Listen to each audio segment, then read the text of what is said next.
Nausea, and I am the Eclectic Herbalist.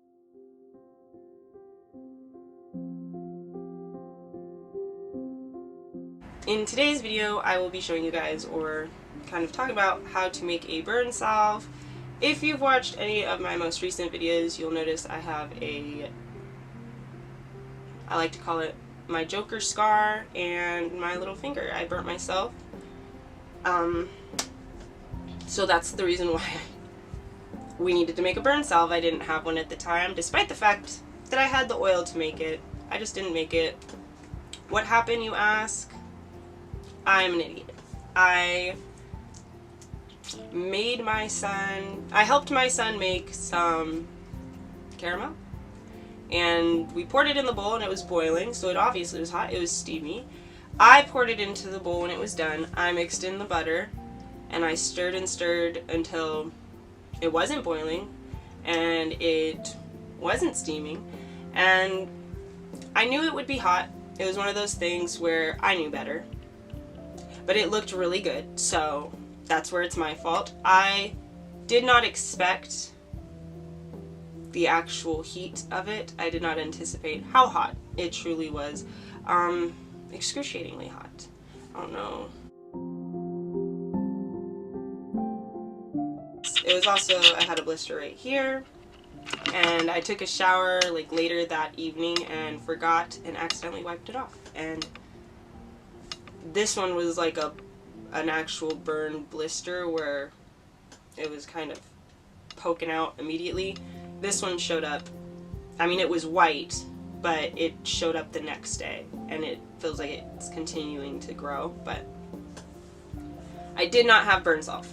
That's the point. I did not have it at the time. All I had was yarrow, and that's kind of all we have is yarrow salve. So once my finger stopped burning and this kind of disgustingly crusted over, I decided to make a burn salve. So that is what we are making today. I did make two different types of salves. I did make a calendula only burn salve, and then I mixed my pre-made yarrow salve with calendula oil salve and did that.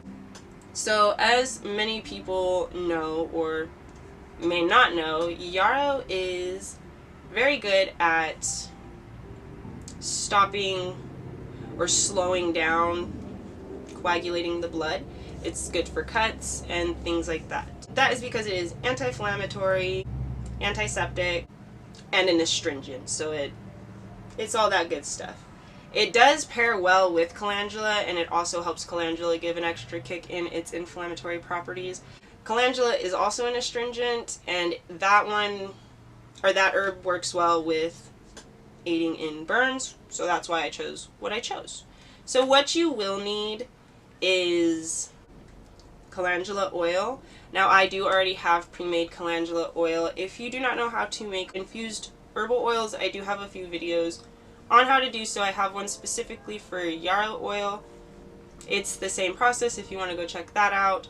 And then I also have a salve making video if you want to go check that out for a more step-by-step process. Since I already have one salve made and the oil made, we're going to be skipping a few processes here, obviously. So what you will need is your calendula oil and a block of beeswax, tins to put the salve in, and a few mason jars. I use the same mason jar to mix and melt my beeswax because it's actually really hard to get out. I've tried boiling it in water on its side, and that doesn't really help, and it ruins my pans. So I just use the same jar. If you are adding the yarrow salve, you can go ahead and add the yarrow salve, but for right now you'll just need the calendula oil, some beeswax, and some mason jars, and the tins. I did first kind of do a double broiler situation and put the calendula oil into a mason jar and put that in the pot with water, and then I put the beeswax in my jar in the pot with water, and I let that cook down. I waited until the beeswax was completely melted before pouring half of the calendula oil into it, mixed it up real good, and then poured my burn salve into one large container. This is what it looks like. It's very pretty. It does not have a smell. So I did that, and then I used the other half, which just stayed in the mason jar, and I took a scoop of the yarrow salve and plopped that in there and waited till that melted down. And once that was melted down, I got a large container and then 2 little small ones of yarrow and calendula burn-in cuts. These ones will probably go in little first aid kits, and then we'll have a little extra. But that is how you make a burn salve.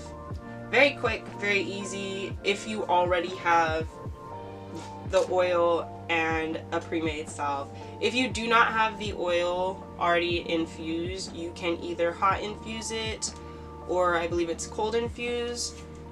I put it out in the sun. If I'm gonna let it infuse for the 30 days, I'll put the oil out in the sun and I'll go outside and shake it. Or you can do the hot infusion process where you have your half jar of dried herbs, fill it about 1 inch above that with your selected oil. I use sunflower and coconut oil mix. You could use whatever you want, but you're going to fill that up until it's about 1 inch above your herbs, and then you are also going to put that in the double broiler.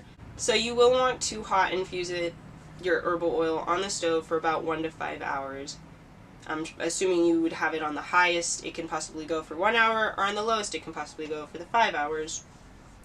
Gauge how you want. I would say do it on low to medium heat for the 3 to 5 hours, so that way it's not shocking the herb as it's pulling out all of its herby goodness. It's kind of coming out slow.